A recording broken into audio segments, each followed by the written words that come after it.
தமிழ் மக்கள் அனைவருக்கும் வணக்கம். Asus zenfone Max Pro இந்த ஃபோனை நீங்கள் ஏன் வாங்கணும்னு ஒரு 9 ரீசன் சொல்கிறேன். அதுக்கு முன்னாடி இந்த சேனலை நீங்கள் சப்ஸ்கிரைப் பண்ணலன்னா மறக்காமல் இந்த சேனலை சப்ஸ்கிரைப் பண்ணுங்க. இந்த வீடியோ பிடிச்சிருந்தா லைக் பண்ணுங்க. வாங்க வீடியோக்குள்ளே போகலாம். Asus zenfone Max Pro இந்த ஃபோனை நீங்கள் ஏன் வாங்கணும் அப்படின்னு சொல்லிட்டு முத ஒரு காரணம் கேட்டிங்கன்னா, இந்த ஃபோனோட பேட்டரி. இந்த ஃபோனோட பேட்டரி 5000 mAh பேட்டரி வருது. இந்த ஃபோனோட பேட்டரியை வந்து நீங்கள் 2 நாள் யூஸ் பண்ணலாம் அப்படின்னு சொல்லிட்டு Asus தரப்புலேருந்து சொல்கிறாங்க. ஆனால் நீங்கள் நார்மலாக யூஸ் பண்ணால் எப்படியா இருந்தாலும் ஒரு நாள் முடிவில் ஒரு 40% பேட்டரியாவது திரும்ப இருக்கும். நீங்கள் அடுத்த நாள் ஓரளவுக்கு ஒரு மதியம் வரைக்கும் நீங்கள் சார்ஜ் போடுற அளவுக்கு கூட யூஸ் பண்ணலாம் அப்படிங்கிற அளவுக்கு இருக்கும். அடுத்து இந்த ஃபோனை நீங்கள் ஏன் வாங்கணும்னு ஒரு 2வது காரணம் கேட்டிங்கன்னா, இந்த ஃபோன் வந்துட்டு ஸ்னாப்டிராகன் 636 இந்த ப்ராசஸரோட வருது. இந்த ப்ராசஸரோட வர 2வது ஃபோன் இதுதான். இதுக்கு முன்னாடி வந்த ஃபோன் வந்துட்டு ரெட்மி நோட் 5 ப்ரோ. அதுக்கப்புறம் இந்த ஃபோனை இந்த ஃபோனை நீங்கள் 3வதாக ஏன் வாங்கணும் அப்படின்னு சொல்லி கேட்டிங்கன்னா, இந்த ஃபோன் வந்துட்டு லேட்டஸ்ட் டிஸ்பிளே டைப்பான 18:9 டிஸ்பிளே ரேஞ்சோட வருது. இந்த ஃபோன் வந்துட்டு ரொம்ப தின் பசில்ஸோட இருந்தாலும் ஓரளவுக்கு நல்லா இருக்குது. பார்க்குறதுக்கு வியூ ஆங்கிள்ஸும் நல்லா இருக்குது. வெயிலையும் அதாவது இன்டோர்ஸ்லையும் அவுட்டோர்ஸ்லையும் நீங்கள் நல்லாவே யூஸ் பண்ணலாம் இந்த ஃபோனை. அதுக்கப்புறம் இந்த ஃபோனை நீங்கள் 4வதாக ஏன் வாங்கணும் அப்படின்னு சொல்லி கேட்டிங்கன்னா, இந்த ஃபோன் வந்துட்டு டெடிகேட்டட் சிம் ஸ்லாட்டோட வருது. டெடிகேட்டட் சிம் ஸ்லாட் என்ன அப்படின்னா என்னன்னா, நீங்கள் 2 சிம் கார்டும் மெமரி கார்டும் சேம் டைம் யூஸ் பண்ணிக்கலாம்.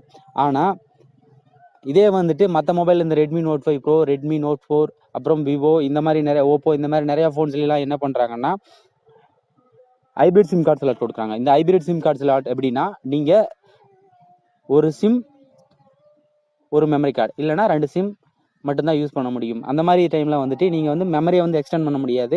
அதுக்காக நீங்கள் வந்துட்டு அந்த ஃபோனில் இம்பில்டாகவே மெமரி அதிகமாக வர ஒரு ஃபோனு கூட நீங்கள் போகிற மாதிரி இருக்கும். அதனால இந்த ஃபோன் வந்து ரொம்பவே பெஸ்ட்னு சொல்லலாம். அதுக்கப்புறம் இந்த ஃபோனை நீங்கள் 5வதா ஏன் வாங்கணும் அப்படின்னு சொல்லி கேட்டிங்கன்னா, இந்த ஃபோன் வந்துட்டு 2 சிம்முமே வந்து டுவல் வேலிட்டி சப்போர்ட் பண்ணும். அதாவது 2 சிம்மும் வந்து நீங்கள் ஜியோ போட்டாலும் 2 சிம்முமே நீங்கள் ஒரே டைம் வந்து யூஸ் பண்ணலாம். அதுக்கப்புறம் இந்த ஃபோனை நீங்கள் 6வதா ஏன் வாங்கணும்னு சொல்லி கேட்டிங்கன்னா, இந்த ஃபோன் வந்துட்டு ஃப்ளாஷ் சேலில் வரப்போகிறதுல ஓப்பன் சேலில் வரப்போகுதுன்னு சொல்லிட்டு Asus தரப்புலேருந்து சொல்லியிருக்காங்க. அது அவங்க தரப்புலேருந்து சொல்லுறதுனால ரொம்ப உண்மைதான். ஆனால் எந்த அளவுக்கு ஸ்டாக் கொண்டு வர போகிறாங்கன்னு தெரியல. கண்டிப்பாக ஸ்டாக் தீர்ந்தாலும் ரீஃபில் பண்ண போகிறதாகவும் சொல்லி தான் இருக்காங்க. அதுக்கப்புறம் இந்த ஃபோனை நீங்கள் 7வதா ஏன் வாங்கணும் அப்படின்னு சொல்லி கேட்டிங்கன்னா, இந்த ஃபோன் வந்துட்டு ஆண்ட்ராய்டு 1 டிவைஸ் இல்லை. பட் ஆனால் வந்துட்டு Asusலேருந்து 2 அப்டேட் வந்து உங்களுக்கு அசூரன்ஸோட கொடுக்குறாங்க. ஆண்ட்ராய்டு 1 டிவைஸ் மாதிரி இந்த ஃபோன் வந்துட்டு ஆண்ட்ராய்டு பிக்கும் ஆண்ட்ராய்டு கியூக்கும் உங்களுக்கு அப்டேட் கொடுக்கும்.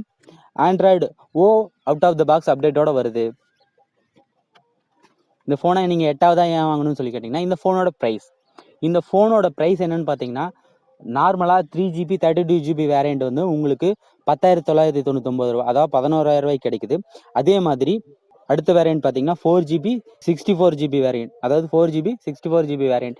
இந்த வேரியண்ட் உங்களுக்கு 12,999 ரூபா, அதாவது 13 ரூபாய்க்கு கிடைக்குது. இது வந்துட்டு ரெட்மி நோட் 5 ப்ரோ கம்பேர் பண்ணுறப்ப 1000 ரூபா உங்களுக்கு கம்மி. அடுத்த வேரியண்ட் வந்து புதுசாக ஒரு வேரியண்ட் வர போகிறதாகும். அந்த வேரியண்ட் வந்து 6GB 64GB வேரியண்ட். இந்த வேரியண்ட் வந்து உங்களுக்கு வந்து 14,999 ரூபா, அதாவது 15,000 அமௌண்ட்டில் வந்து உங்களுக்கு கொடுக்க போகிறாங்க. அதுக்கப்புறம் இந்த ஃபோனை நீங்கள் வந்து 9வதா ஏன் வாங்கணும் அப்படின்னு சொல்லிட்டு அடுத்த ரீசன் கேட்டிங்கன்னா, இந்த ஃபோனில் வந்துட்டு ஒரு 13 மெகா பிக்சல் கேமராவும் அதுக்கு சப்போர்ட் பண்ணக்கூடிய வகையில் ஒரு 5 மெகா பிக்சல் கேமராவும் கொடுத்துருக்காங்க. ஃப்ரண்ட்டில் வந்துட்டு ஒரு 8 மெகா பிக்சல் கேமரா கொடுத்துருக்காங்க. இந்த 2 சைடுமே உங்களுக்கு வந்து ஃப்ளாஷ் கொடுத்துருக்காங்க. அந்த காரணத்துக்காக இந்த ஃபோன் வந்து வாங்கலாம். இந்த ஃபோனை வாங்குறதுக்கு ஹெல்ப் பண்ணுறதுக்கான ஒரு ரிவ்யூ தான் நான் கொடுக்குறேன். இந்த ஃபோனை வாங்குங்கன்னு நான் சொல்லலை, வாங்கக்கூடாதுன்னு நான் சொல்லலை. நீங்கள் ஒரு ஃபோனை செலக்ட் பண்ணுறதுக்கு இந்த ரிவ்யூ வந்து ஹெல்ப்ஃபுல்லாக இருக்கும். இந்த மாதிரி தகவலாம் தெரிஞ்சுக்க ப்ளீஸ் இந்த சேனல் சப்ஸ்கிரைப் பண்ணுங்கள், லைக் பண்ணுங்கள், ஷேர் பண்ணுங்கள். தேங்க்யூ.